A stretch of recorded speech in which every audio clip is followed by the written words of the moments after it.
মোরগটির speed হবে কি না প্রথম থেকে শেষ পর্যন্ত দেখলেই জানতে পারবে।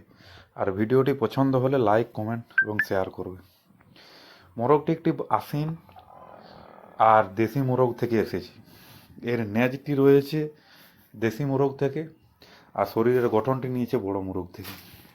এর পা মোটা রয়েছে, মোটামুটি পা ঠিক আছে, শরীর অনুপাতে পা ঠিক আছে। গায়ে পালক কম রয়েছে, ঘাড় ছোট আছে, আর ফুল ওর মায়ের নিয়েছে। ঠোঁটটা একটু পরিমাণ মতন ছোটো আছে, চোখ আছে বাবার মতন।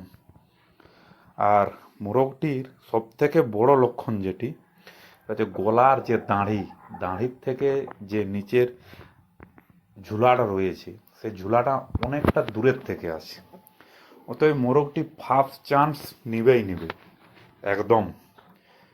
গায়ে পালক কম রয়েছে, এখনো তবে তৈরি হয়নি। যতক্ষণ না ওর ছাতিটা পান পাতের মতন হচ্ছে ততক্ষণ পর্যন্ত সে তৈরি হয়নি। তৈরি হওয়ার পরে মোরগটি একদম ফার্স্ট চান্স নেবে। আর মোরগটির বয়স কত কমেন্টে অবশ্যই জানাবে। ভিডিওটি ভালো লাগলে লাইক করুন।